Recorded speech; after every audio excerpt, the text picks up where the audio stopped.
विचार करण्यात वेळ घालवण्यापेक्षा प्रयत्न करण्यात दिवस घालवा, कारण विचार करण्याने माणूस खचतो आणि प्रयत्नाने प्रगतीच्या मार्गावर पोहोचतो. मित्रांनो नमस्कार, मी ॲडव्होकेट गोकुळ कदम पुणे येथून आपले स्वागत करतो. तुम्हाला शासनाकडून दवाखान्यासाठी शासकीय जमीन घ्यावायची आहे, तीही मोफत घ्यावायची आहे, तर यासाठी काय नियम आहेत हे येथे समजून घेणं आवश्यक आहे.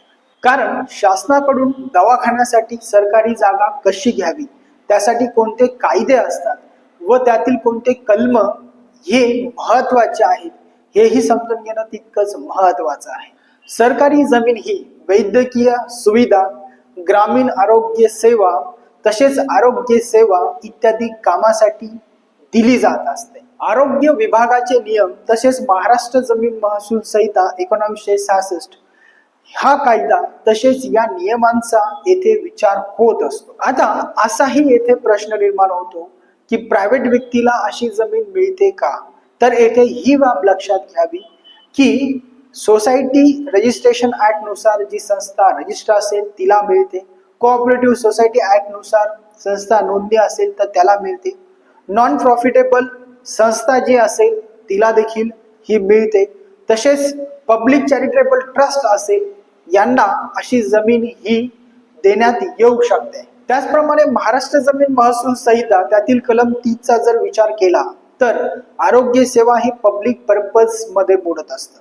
त्यामुळे शासनाची जी काही जमीन आहे ती आरोग्य सेवेसाठी जिल्हाधिकारी हे देऊ शकतात. अशी जमीन ही दवाखाना, प्राथमिक आरोग्य केंद्र, रुग्णालय यांना कलम 62 नुसार भाडेपट्ट्याने किंवा अनुदानाने जिल्हाधिकारी हे देऊ शकतात. कारण कलम 295 ग चा देखील येथे शासनाकडून विचार हा होत असतो. त्याचप्रमाणे कलम 20 चा जर विचार केला तर कोणत्या प्रकारची जमीन ही आरोग्य केंद्रासाठी उपयोगात येईल याचा विचार होत असतो.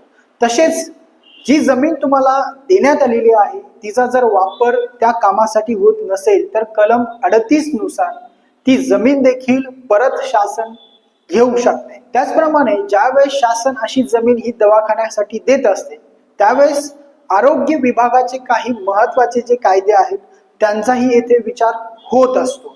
यामध्ये Maharashtra nursing home registration act 1949, तसेच क्लिनिकल इस्टॅब्लिशमेंट ऍक्ट, त्याचप्रमाणे पब्लिक हेल्थ डिपार्टमेंट रूल.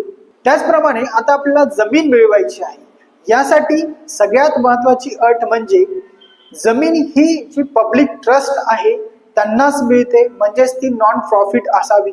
त्याचप्रमाणे त्या संस्थेने प्रोजेक्ट रिपोर्ट हा तयार करणे, तसेच ट्रस्ट जी आहे तिने महाराष्ट्र जमीन महसूल संहिता या कलमातील 30, 62, 295 ग नुसार जिल्हाधिकारी यांच्याकडे तसा अर्ज करणे. महसूल अधिकारी यांना असा अर्ज प्राप्त झाल्यानंतर संबंधित महसूल अधिकारी जमीन उपलब्ध आहे की नाही याची तपासणी केली जाते किंवा करतात आणि त्यानंतर आरोग्य विभागाची NOC ही घेणं गरजेचं असतं, ती घेतली जाते आणि त्यानंतर महसूल अधिकारी तशी जमीन ही देतात.